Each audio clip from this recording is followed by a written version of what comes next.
அன்பான ரிஷபராசி நேயர்களே, இந்த வாழ்க்கையில தன்னுடைய வியர்வை துளிகளை எல்லாம் பொன்னாக மாற்றக்கூடிய உழைப்பால சிறந்த ராசி ஒன்று இருக்குன்னா அது ரிஷபராசி தாங்க. நேர்மையும் நம்பிக்கையும் நிறைஞ்ச மனசும் உடையவங்க ரிஷபராசிக்காரங்க. சந்திரன் உச்சம் அடைகிறதுனால தூய அன்பும் தாய்மை உள்ளமும் கொண்டவங்களா இருப்பாங்க. எதையும் சுருக்கமா பேசி முடிக்கிறதுல கெட்டிக்காரங்களா இருப்பாங்க. ரிஷப ராசி ஒரு நில ராசிங்கிறதுனால மலை மாதிரி உறுதியா இருப்பாங்க. எதையும் சுருக்கமா பேசி முடிக்கிறதுல கெட்டிக்காரங்களா இருப்பாங்க. இது ஒரு நில ராசிங்கிறதுனால மலை மாதிரி உறுதியா இருப்பாங்க. ஒரு லட்சியத்தை அடையணும் அப்படின்னு முடிவு செஞ்சுட்டா அதை கடைசி வரைக்கும் கைவிட மாட்டாங்க. அவங்கள பொறுத்த வரைக்கும் நோக்கம் எது அப்படின்னு முடிவு பண்ணிட்டாங்கன்னா வேகத்தை பார்க்க மாட்டாங்க. விவேகமா செயல்பட்டு ஜெயிச்சு காட்டுவாங்க. மற்றவங்களுக்கு இவங்க மெதுவா போற மாதிரி இருக்கும். ஆனாலும் இவங்க செய்யக்கூடிய செயல்ல 100% முழு ஈடுபாட்டோட கவனத்தோட செயல்படுவாங்க. இவங்களுக்கு கவனச்சிதறல் என்னைக்குமே இருக்காது. பணம், சொத்து, வியாபாரம், மதிப்பு, மரியாதை இது எல்லாமே ரிஷப ராசிக்காரங்களுக்கு தானாக தேடி வரும். எந்த ஒரு துறையா இருந்தாலும் அந்த துறையில நல்ல நிர்வாகியா இருப்பாங்க. மற்றவங்களுக்கு நம்பிக்கை கொடுக்கிற மாதிரி பேசுவாங்க. பொறுப்பா நடந்துக்குவாங்க. ஒவ்வொரு விஷயத்துக்கும் பணத்தை பார்த்து பார்த்து செலவு பண்ணுவாங்க. இவங்க வாழ்க்கையை பொறுத்த வரைக்கும் யாரையும் சுலபமா நம்பிட மாட்டாங்க. ஆனா ஒரு முறை நம்பிட்டாங்கன்னா உயிரே போனாலும் அவங்களுக்கு துரோகம் செய்ய மாட்டாங்க. இவங்க ஒருத்தரை நேசிக்கிறாங்க அப்படின்னா முழு மனசோட நேசிப்பாங்க. குடும்பத்து மேல ரொம்பவே அக்கறை கொண்டவங்க. உங்களுடைய பலம் மற்றும் பலவீனம் என்ன அப்படின்னு பார்த்தீங்கன்னா, பலம் அப்படிங்கிறது உங்களுடைய கடின உழைப்பு. பலவீனம் அப்படிங்கிறது மற்றவங்களை ஈஸியா நம்பிடுறது தான் உங்களுடைய பலவீனமா இருக்கு. நல்லவங்க யாரு கெட்டவங்க யாருன்னு பிரிச்சு பார்க்க தெரியாது. எல்லாரையும் ஈஸியா நம்பிடுவாங்க. குடும்பத்துல இருக்கக்கூடிய எல்லா பொறுப்புகளையும் தன்னுடைய தலைமையில இவங்க சுமந்துக்கிட்டு ரொம்பவே கஷ்டப்படுவாங்க. ஆனாலும் அதையெல்லாம் வெளியே சொல்ல மாட்டாங்க. வேலையை பொறுத்த வரைக்கும் பார்த்தீங்கன்னா இவங்களை நல்லா பயன்படுத்திக்குவாங்க. உழைப்புக்கு தகுந்த வருமானத்தை கொடுக்க மாட்டாங்க.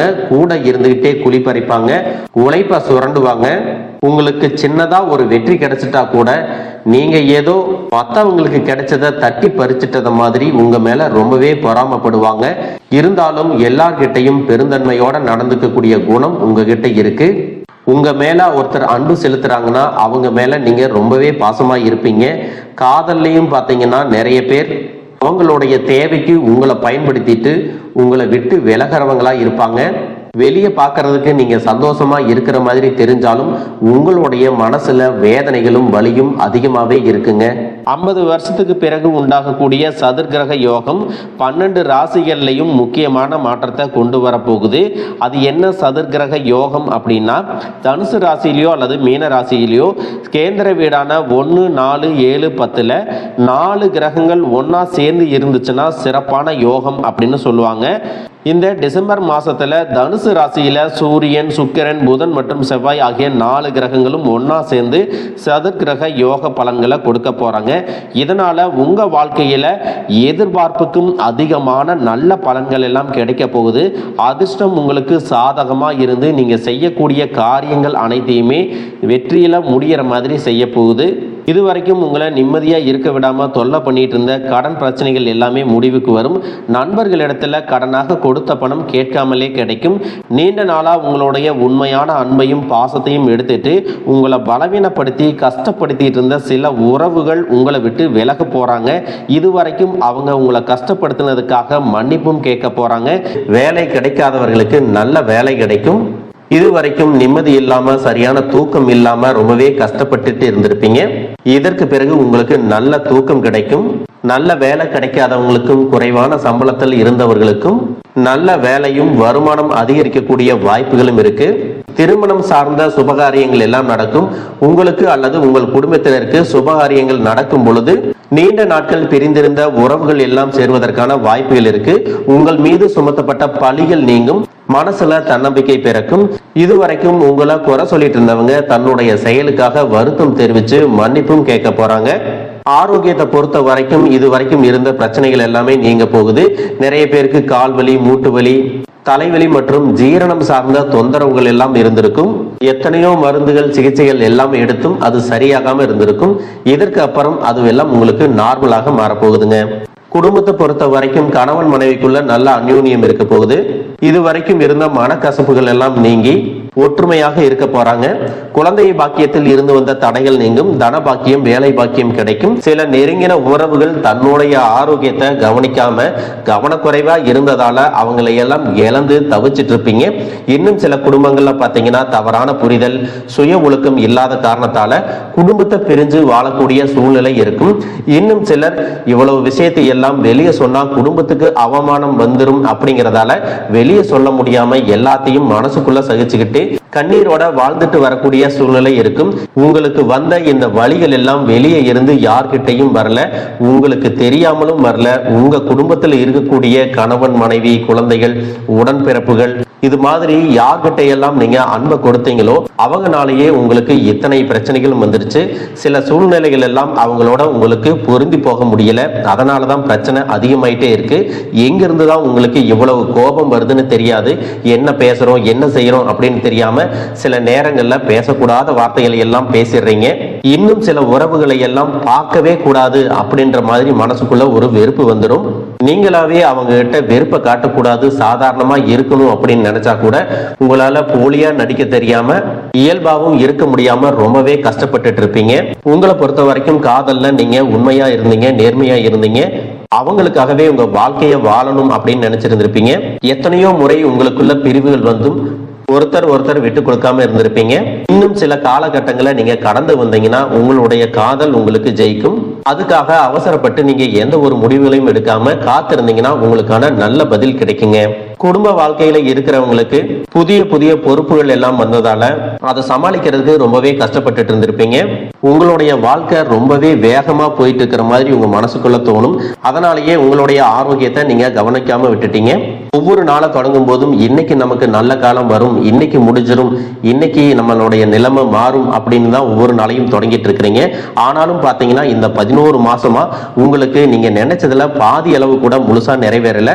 உங்க வாழ்க்கையே கனவு மாதிரி தான் போயிட்டு இருக்கு. வாழ்க்கையில ஒவ்வொரு தடவை தோல்வி அடையும் போதும், தடுமாறி கீழே விழும்போதும் உங்களுடைய மன கஷ்டத்தை வெளியில யார்ட்டையாவது சொல்லி அழுவணும் போல தோணும். ஆனாலும் பலவீனத்தை வெளியில சொல்லக்கூடாது அப்படிங்கிற காரணத்துக்காக உங்க மனசுக்குள்ளேயே நீங்க புழுங்கிட்டு இருந்தீங்க. ஒரு பிடிப்பே இல்லாம தான் இந்த வாழ்க்கையை வாழ்ந்துட்டு இருக்கீங்க. இக்கட்டான சூழ்நிலையில நீங்க தவிக்கும் போது யாராவது எனக்கு ஒரு சின்ன உதவி செய்ய மாட்டாங்களா, நம்பிக்கை கொடுக்கிற மாதிரி பேசிட மாட்டாங்களா, ஆறுதலா எனக்கு இருந்து தைரியம் தர மாட்டாங்களா அப்படின்னு தவிச்சிட்டு இருந்திருப்பீங்க. உங்களுடைய அனைத்து கேள்விகளுக்கும் பிரச்சனைகளுக்கும் தீர்வாகவும் பதிலாகவும் இப்ப இருக்கக்கூடிய சூழ்நிலைகள் உங்களுக்கு நல்ல விதமா மாறப்போகுது. இதுவரைக்கும் உங்களுக்கு திருமணம் சார்ந்த விஷயங்கள்ல தடைகள் ஏற்பட்டு மன உளைச்சல்ல இருந்தீங்கன்னா அதுவெல்லாம் உங்களுக்கு அந்த தடைகள் எல்லாம் நீங்கி விரைவிலேயே திருமணம் கூடுவதற்கான வாய்ப்புகள் வரப்போகுது. உங்களுடைய மனசுக்கு பிடிச்ச மாதிரி அழகான நல்ல வருமானம் இருக்கக்கூடிய வாழ்க்கை துணை கிடைக்க போறாங்க. பள்ளி கல்லூரிகள்ல படிச்சுட்டு இருக்கிறவங்களுக்கு அவங்களுடைய படிப்புல அதிகமான கவனம் செலுத்துவாங்க. போட்டித் தேர்வுகள் மற்றும் கல்வி சார்ந்த செயல்பாடுகள்ல அவங்களுக்கு ஆர்வத்தோட செயல்படுறதன் மூலமாக அதிக மதிப்பெண்கள் கிடைக்கும். தேர்வுல எல்லாத்துலயும் வெற்றி பெறுவாங்க.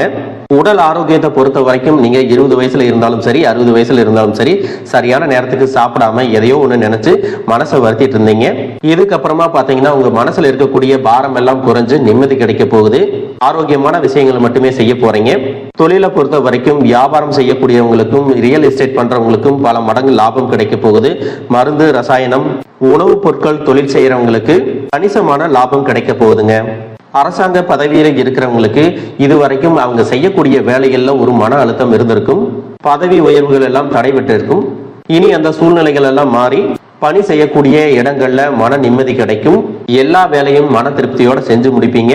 நீண்ட காலமா பணம் வருவதில் உங்களுக்கு தடைகள் இருந்துட்டு இருந்துச்சு. அந்த தடைகள் எல்லாம் நீங்கி எதிர்பாராத உதவி மற்றும் உங்களுக்கு வரவேண்டிய பணம் நிச்சயமா கிடைக்க போகுது. தொழிலை பொறுத்த வரைக்கும் பாத்தீங்கன்னா உங்களுக்கு நம்பிக்கையான வாடிக்கையாளர்கள் கிடைப்பாங்க. உண்மையான விசுவாசமான வேலையாட்கள் கிடைப்பாங்க. உங்களுடைய உற்பத்தி அதிகமாக போகுது. வெளிநாடுகளுக்கு ஏற்றுமதி செய்யக்கூடிய வாய்ப்புகள் அதிகமாகும். புதிய கிளைகளை தொடங்குவதற்கும் உங்களுடைய பொருட்கள் தரவாகவும் இருக்கிறதுனால கூடுதலான விலை உங்க பொருட்களுக்கு கிடைக்கும். இதுவரைக்கும் பழைய வாகனங்களை நீங்க பயன்படுத்திட்டு இருந்திருப்பீங்க. இதற்கு அப்புறமா நீங்க புதுசா வாகனங்கள் வாங்குவதற்கான வாய்ப்புகள் பிரகாசமா இருக்கு. இதுவரைக்கும் நீங்க சம்பாதிச்சதை எல்லாம் முதலீடு செஞ்சு பழக்கப்பட்டுட்டீங்க. முதன்முறையா சேமிக்கணும் என்பதற்காகவே உங்களுக்கு பெரிய தொகை லாபமா கிடைக்க போகுது. இதுக்கப்புறம் ஒவ்வொரு மாதமும் உங்களுடைய சேமிப்புக்கு ஒரு தொகை உங்க பேங்க் அக்கௌண்ட்ல வந்துட்டே இருக்க போகுது. உங்களுக்கான இந்த பலன்கள் எல்லாம் சிறப்பாக கிடைக்கணும், தொடர்ந்து கிடைக்கணும் அப்படின்னு எதிர்பார்த்தீங்கன்னா உங்களுடைய கர்ம வினைகள் எல்லாம் தீரணும். கர்ம வினைகள் தீர்வதற்கு நீங்க தான தர்மங்களை செய்யணும். அதனால உங்களுக்கு வரக்கூடிய வருமானம் 10,000 ரூபாயாக இருந்தாலும் சரி, 1,00,000 ரூபாயாக இருந்தாலும் சரி, நீங்க சம்பாதிச்ச பணத்துல ஏழை எளியவர்களுக்கு உதவி செய்யறதுக்கும் அன்னதானம் கொடுக்கறதுக்கும் ஒரு பகுதியை ஒதுக்குனீங்கன்னா உங்களுக்கான நற்பலன்கள் அதிகமாக கிடைக்கும். பணம் எப்போ உங்ககிட்ட வந்தாலும் சரி அல்லது உங்ககிட்ட இருந்து மற்றவங்களுக்கு போனாலும் சரி, நீங்க அதற்கு நன்றி உணர்வோட இருக்கணும். இதுவரைக்கும் என்கிட்ட இருக்கக்கூடிய பணம் எனக்கு பத்தல அப்படிங்கிற மாதிரி ஒரு மைண்ட் செட் வச்சிருந்தீங்கன்னா அதை உடனே மாத்துங்க. எதிர்மறையான எண்ணங்கள் வச்சிருக்கிறவங்கள்ட்ட பணம் என்னைக்கும் தங்காது அப்படிங்கிறத நீங்க ஞாபகம் வச்சுக்கணும். மற்றவங்களுக்கு உதவி செய்யக்கூடிய நிலையில நான் இல்லை, எனக்கு யாராவது உதவி செய்வாங்களா அப்படின்னு என்னைக்கும் எதிர்பார்த்துட்டு இருக்காதீங்க. எப்பெல்லாம் பணத்தை பத்தி பற்றாக்குறையான மனநிலை இருக்கோ அப்பெல்லாம் உங்களுக்கு கஷ்டங்கள் வரும். அதனாலதான் பாத்தீங்கன்னா என்கிட்ட இதுக்கெல்லாம் பணம் இல்லை, நான் சாப்பாட்டுக்கே ரொம்ப கஷ்டப்படுறேன் அப்படின்னு என்னைக்குமே சொல்லாதீங்க. உங்களுக்கான கிரக நிலைகள் எல்லாம் சாதகமா இருக்கும்போது உங்களுக்கான வருமானம், தொழில், வேலை வாய்ப்பு எல்லாமே கிடைக்க போகுது. அதை வச்சு நீங்க வாழ்க்கையில முன்னுக்கு வரணும். இதுவெல்லாம் உங்களுடைய வாழ்க்கையில நடக்குமா அப்படின்னு என்னைக்குமே கேள்விக்குறியோட இருக்காதீங்க. முழுசா நம்புங்க. சத்தியம் சொல்றேன், கிரக நிலைகள் உங்களுக்கு சாதகமா இருக்கும் பொழுது வாய்ப்புகள் கிடைக்கும். அந்த வாய்ப்புகளை தடுக்கிறதுக்கும் கெடுக்கிறதுக்கும் சில நேரங்கள் கெட்டதா அமையும். சில மனிதர்கள் கூடவே இருந்துட்டு உங்களுக்கு வரக்கூடிய வாய்ப்புகளை தட்டி பறிப்பாங்க.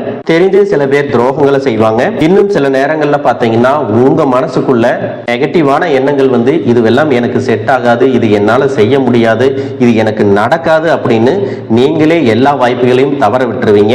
அதனாலதான் இது வரைக்கும் கைக்கு எட்டினதெல்லாம் உங்களுக்கு வாய்க்கு எட்டாம போயிடுச்சு. இதுக்கப்புறம் நீங்க பாசிட்டிவா இருந்து கிடைக்கக்கூடிய வாய்ப்புகளை சரியா பயன்படுத்திட்டீங்கன்னா நீங்க ராஜாவா இருக்க போறீங்க. 2026ஆம் ஆண்டுல நீங்க ஒரு புது மனுஷனா வாழ போறீங்க.